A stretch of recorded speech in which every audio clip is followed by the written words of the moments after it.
File 27. Chapter 27. I crept to their doors and listened. They was snoring. So I tiptoed along and got downstairs all right. There warn't a sound anywheres. I peeped through a crack of the dining room door and see the men that was watching the corpse all sound asleep on their chairs. The door was open into the parlor where the corpse was layin', and there was a candle in both rooms. I passed along and the parlor door was open, but I see there warn't nobody in there but the remainders of Peter, so I shoved on by. But the front door was locked and the key wasn't there. Just then I heard somebody comin' down the stairs back behind me. I run into the parlor and took a swift look around, and the only place I see to hide the bag was in the coffin. The lid was shoved along about a foot, showing the dead man's face down in there, with a wet cloth over it and his shroud on. I tucked the money bag in under the lid, just down beyond where his hands was crossed, which made me creep, they was so cold, and then I run back across the room and in behind the door. The person comin' was Mary Jane. She went to the coffin very soft and kneeled down and looked in. Then she put up her handkerchief, and I see she began to cry, though I couldn't hear her and her back was to me. I slid out, and as I passed the dining room I thought I'd make sure them watchers hadn't seen me, so I looked through the crack and everything was all right. They hadn't stirred. I slipped up to bed, feeling rather blue on accounts of the thing playing out that way after I'd took so much trouble and run so much risk about it. Says I, if it could stay where it is, all right, because when we get down the river 100 mile or two I could write back to Mary Jane and she could dig him up again and get it. But that ain't the thing that's going to happen.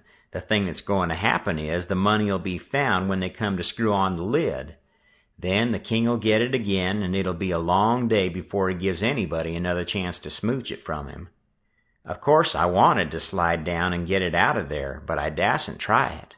Every minute it was getting earlier now, and pretty soon some of them watchers would begin to stir, and I might get catched with $6,000 in my hands that nobody hadn't hired me to take care of.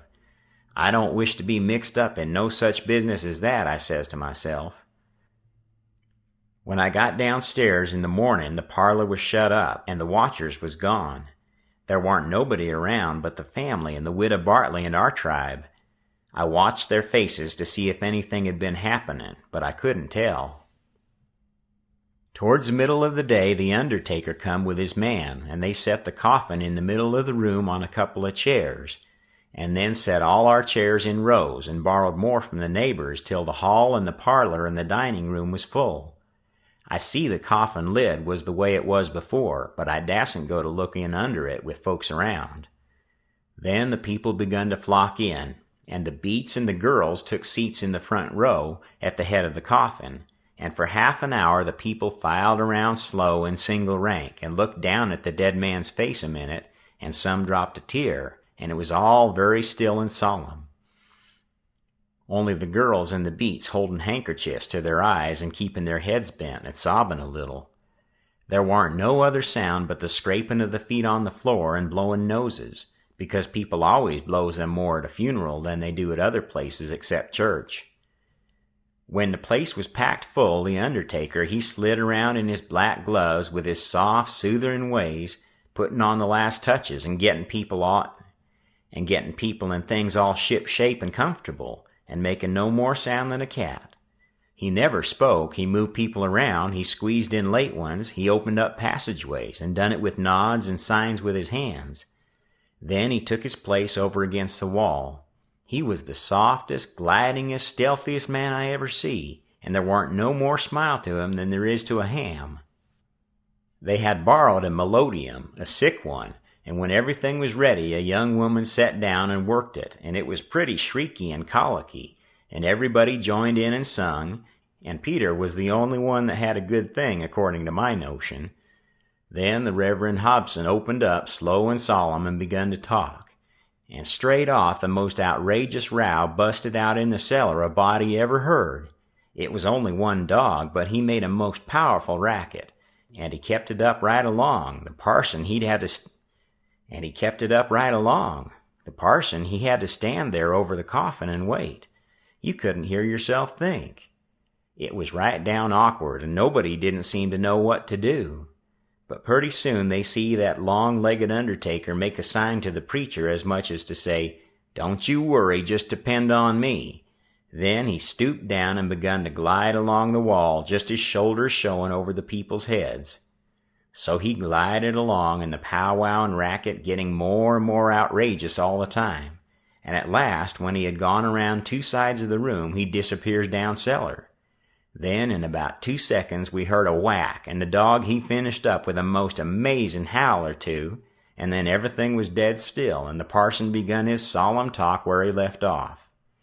In a minute or two, here comes the undertaker's back and shoulders gliding along the wall again, and so he glided and glided around 3 sides of the room, and then rose up and shaded his mouth with his hands and stretched his neck out towards the preacher over the people's heads, and says in a kind of a coarse whisper, he had a rat. Then he dropped down and glided along the wall again to his place. You could see it was a great satisfaction to the people, because naturally they wanted to know. A little thing like that don't cost nothing, and it's just the little things that makes a man to be looked up to and liked. There warn't no popular man in town than what the undertaker was. Well, the funeral sermon was very good, but p'ison long and tiresome, and then the king he shoved in and got off some of his usual rubbage, and at last the job was through, and the undertaker began to sneak up on the coffin with his screwdriver. I was in a sweat then, and watched him pretty keen, but he never meddled at all, just slid the lid along as soft as mush, and screwed it down tight and fast. So there I was. I didn't know whether the money was in there or not. So, says I, suppose somebody has hogged that bag on the sly. Now how do I know whether to write to Mary Jane or not? Suppose she dug him up and didn't find nothing. What would she think of me? Blame it, I says, I might get hunted up and jailed. I'd better lay low and keep dark and not write at all. The thing's awful mixed now. Trying to better it, I've worsened it 100 times, and I wish to goodness I'd just let it alone. Dad fetch the whole business. They buried him, and we come back home, and I went to watching faces again. I couldn't help it, and I couldn't rest easy. But nothing come of it. The faces didn't tell me nothing.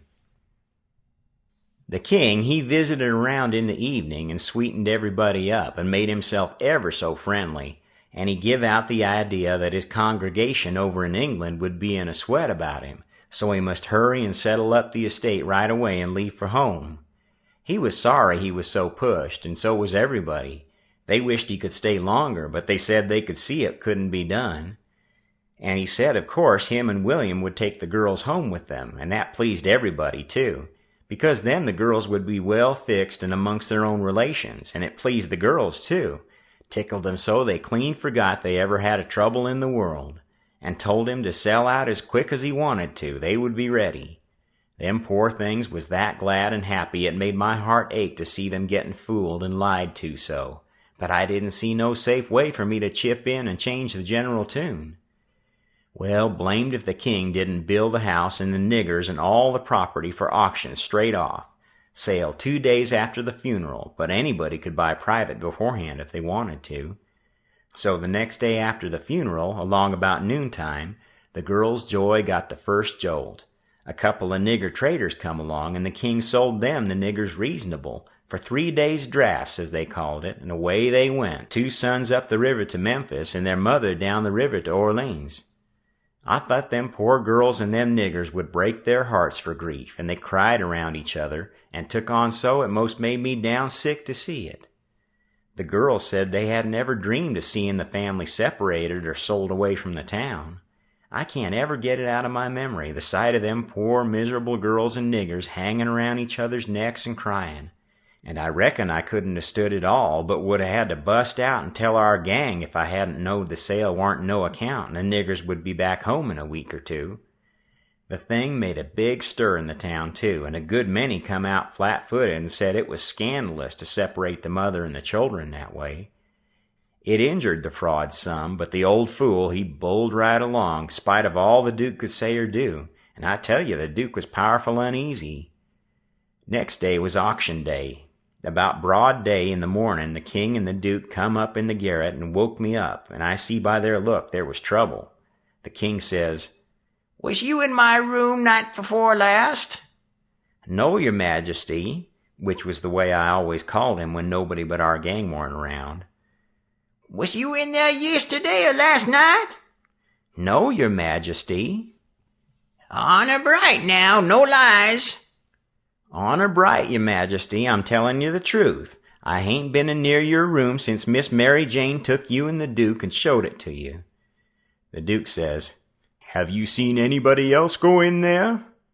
"No, your grace, not as I remember, I believe." "Stop and think."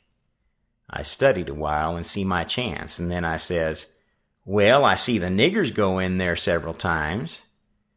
Both of them gave a little jump and looked like they hadn't ever expected it, and then like they had. Then the Duke says, "Why, all of them?" "No, leastways not all at once. That is, I don't think I ever see them all come out at once, but just one time." "Hello, when was that?" "It was the day we had the funeral, in the morning. It warn't early because I overslept. I was just starting down the ladder and I see them." "Well, go on, go on. What did they do? How did they act?"